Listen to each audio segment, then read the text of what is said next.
What does Black resilience mean to me? So imagine you had a product that could be sold to millions of people and you couldn't earn a patent simply because you were Black. When I think about Black resilience, I think of my great-great-grandfather, Henry Boyd, is the epitome of Black resilience.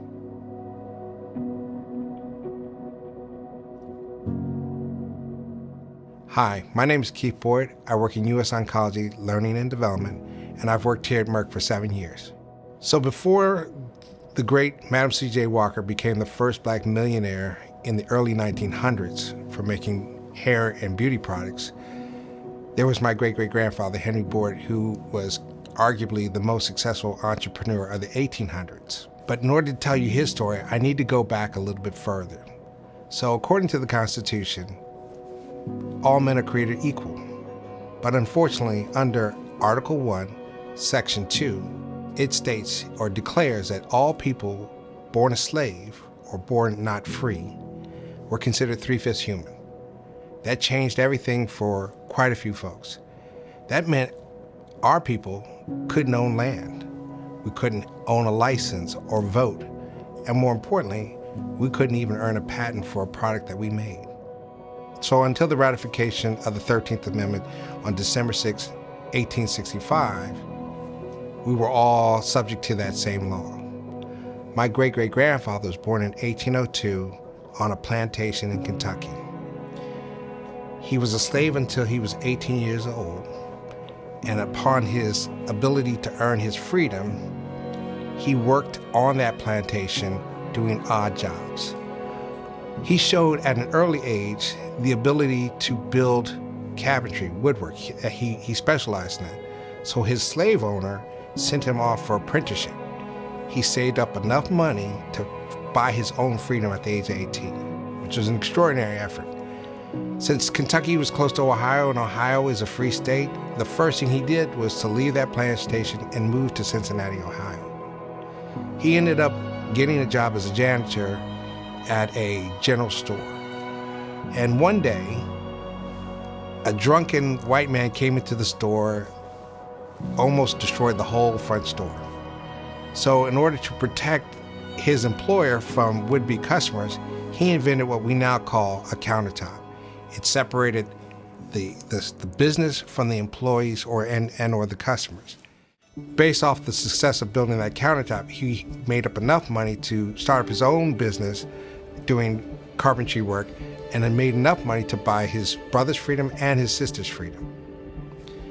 He became so successful, they had 4 locations plus a showroom.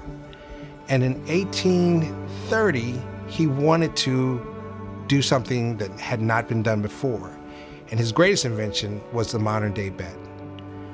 Prior to that, there was an old expression back in the medieval times, which was, sleep tight, don't let the bed bugs bite. Most people don't know where that comes from or what it means, but what it means is that beds were made with rope lattices and they were tightened down with a winch.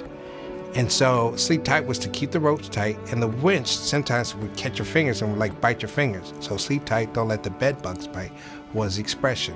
With his design, he decided to create wooden lattices and with a right and left wooden screw to tighten it, and it made the bed frame sturdier and stronger. So you could put a thatch mattress on it or a mattress that was stuffed with feathers. So by 1833, and not being able to get a patent, he hired a white employee by the name of Gregory Porter. Gregory Porter then got a patent because my great-great-grandfather, being born a slave, was not allowed to then get a patent. They worked together. And I would dare say that my great-great-grandfather truly embraced DE&I because he hired 50 employees at any given point of all races because he understood the power of diversity. At the height of his success, his company would produce over 1,000 beds that were sold to local hotels and to very wealthy individuals. But what's interesting is that the Klan burnt down his factory. He built it again. The Klan burned it down again. He built it again. Third time they burned it down, the insurance companies said, we can't support this, but he was already ready to retire. But to me, that shows in the face of true racism, he was able to resist that and be successful. Because he couldn't get a patent, he had to figure out a way to make sure that he left his mark on all his work. So if you go to the Smithsonian's National Museum of African American History, on the 3rd floor, there is one of his beds that has been kept in pristine condition.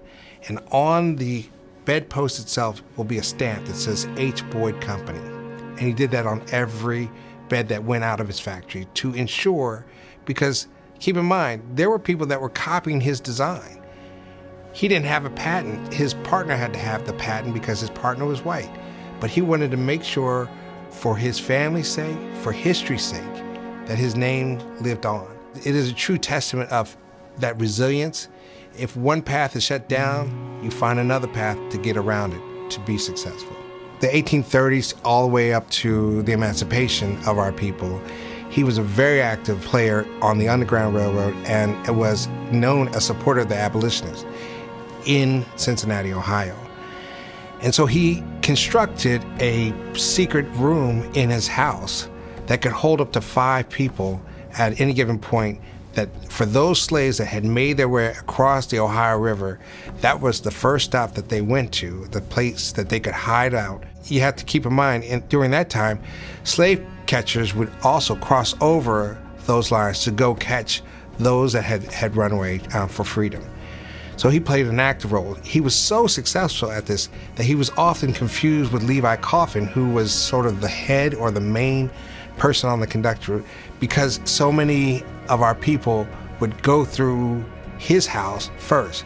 So he fed them and he clothed them and he made sure that they had a way to go on to the next phase of their journey.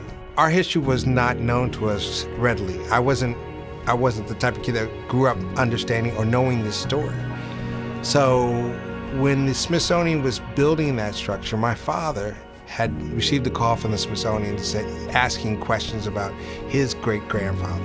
But one day, when that museum was finally open, I took my entire family to take a visit, to see it, just like so many countless millions of people that have seen it.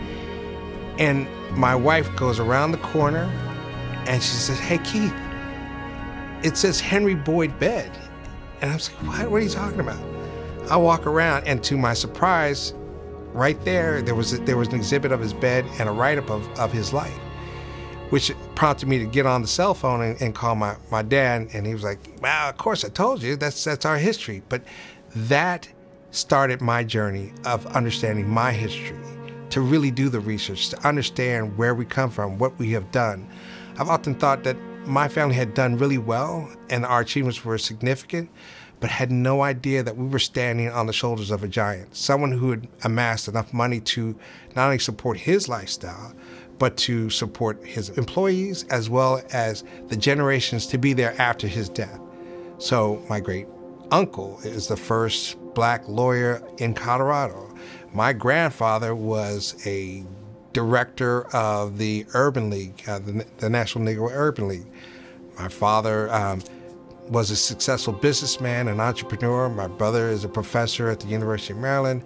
We were able to do these things because of what my great-great-grandfather, Henry Boyd, the original Henry Boyd, had done. And it's also been able to pass on to my children. In fact, one of my children, his middle name is Henry, so that makes him Cole Henry Boyd. Not to mention there's Curtis Henry Boyd, and then there's Thomas Orlando Boyd. And that sense of pride behind the name means everything. So when I think about my great-great-grandfather, and what I want you to remember most is never give up. Be resilient. Focus on what matters most and leave a lasting legacy.